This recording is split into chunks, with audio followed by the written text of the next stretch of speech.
Hi everybody, this is the Failed Messiah on YouTube, and I just wanted to show everybody my my California Legal AR-15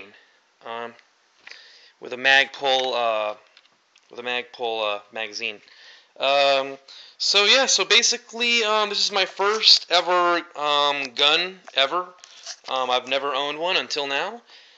And just gonna kind of go over what we're looking at here.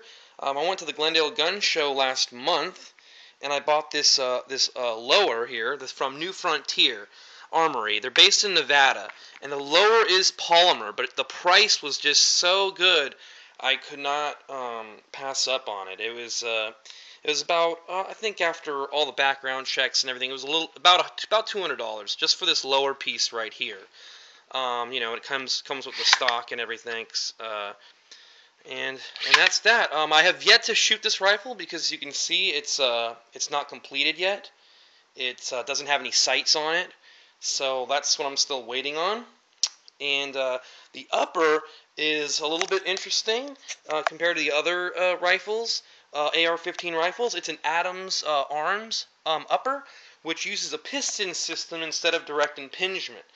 Now, to kind of break it down into what it does, as opposed to the direct impingement, is it reduces a lot of the carbon fouling inside of the chamber, inside of the bolt area. And how this works, carbon fouling is basically every time you fire the rifle, there's basically a little explosion that goes on. The hammer hits the primer, and the bullet flies out, leaving a bunch of gunk and residue left in the rifle. After firing so many bullets, you're going to get some junk building up in here. But the reason why it builds up in here from a direct impingement system is that as all the gas moves forward out the barrel to push the bullet out of the barrel, all that gas ends up going into this upper system over here, the gas head, or whatever it's called. I'm still new at this. It goes basically up a little tube, and it basically goes way back here, back into the bolt area. And that's basically what happens. It's kind of like a little loop. Firing system, boom, bullet gets fired out, goes out the barrel, but all the other excess carbon fouling goes like a little loop in like a little tube, goes right back here into the bolt area. So that's what means. That's why you have to constantly keep your not only your bolt very greased, but you have to keep it very clean. What I have, this is a piston system. They've been around on the market for about 5, maybe 6 years, and a lot of special forces and you name it are adopting it. And how it basically works, pretty much works the same way. Bullet fires from here, boom, goes out. Bullet goes out, and as it's going up, there's a piston system. So instead of all the carbon fouling coming right back here to the bolt area to be dumped, there's a piston that pretty much, boom, pushes it all out. So it pushes out the front, all the carbon fouling. Doesn't mean you're not going to get any carbon fouling at all. It's going to mostly build up around here in the front of the gun barrel, but for the most part, it keeps the bolt clean, which is great. That was pretty much my selling point. I asked several different gun owners and stuff, and they said, yeah, if you have the money, go with the piston system. And I said, all right, I'll do that. So I actually got a deal on this upper, this Adams upper. It's now gone back to regular price. It's $629.99 from MidwayUSA.com. I got it for $569.99. For their Black Friday deal, so I got it a little cheaper. So I pretty much spent about $580 for the upper, and I spent about $200 on the lower, and so about around $800, close to $800. Especially with the magazine. The magazine was about $25. It's California legal, so it only takes. It looks like it can take 30, but it only takes 10. They put a little guide in there or something. But yeah, that's one thing I definitely want to talk about as well. Just the crazy gun laws here in California. You can see that make this California compliant, you actually end up having to have this little bullet button here where you need a tool. And I use just like a little pen to basically release the mag, and you can release it that way. But yeah, that's pretty much how that works.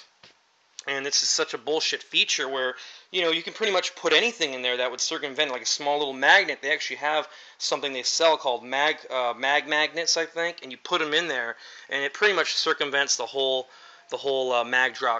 dropping process. There's a lot of people, especially the NRA in California. What I've noticed, especially on the forums, online, there's a lot of fear mongering, and you know what? All of them, they can go to hell, because I'm tired of basically people saying, "Oh yeah, you can't do this, you can't do that," and all the whole mantra is, "Oh yeah, you'll go to jail. It's 10 years, blah blah blah," or just any type of trouble they'll give you, or any type of fines that the criminal ATF would try to get onto you. And yes, the ATF is criminal. I'm sorry. I'd like to defend them. I'm sure there are good compartmentalized people in the ATF, but by and large, the ATF is just there to infringe on your rights. And I don't agree with that. It's definitely infringing on your Second Amendment rights. And they can go to hell. I mean, they're the ones getting caught running guns into Mexico, and basically arming the Los Zetas cartels to basically take out their competition, to basically bring drugs up into the United States. Now, at first, they've been doing this for a while under Bush, but it wasn't up until recently they started to do it to blame the Second Amendment, and that is the real kicker of this whole thing. And Eric Holder, I don't know if you know about his past, but he was basically the one behind Oklahoma City bombing. If you really want to dig deeper into it, he's a hardcore criminal. I mean, these are hardcore criminal politicians, and there definitely needs to be awakening of people. I just see too many people that are just too asleep, and they can't be reached. I try to really educate them, but they don't want to hear it. And I feel alone, but I know that I would say there's a good 5% or 10% of the population that is awake to some extent, but the other 90% are completely asleep. But moving on, going back to just the rifle, I haven't fired it yet because, I'm still waiting on my sights, and but I just can't wait to do it. I'm really excited, and but I do not like the laws in California. I mean, I go by them because I don't want to get in trouble. But Thomas Jefferson said, I believe it was a quote, that that it is not only your right to disobey an unjust law, but you're obliged to do so. I mean, if there is a law that infringes on the Constitution, then it is your right to pretty much not follow that law and just basically give them the middle finger. But nobody wants to go to prison. Everyone's just too much of a fear mongering in California.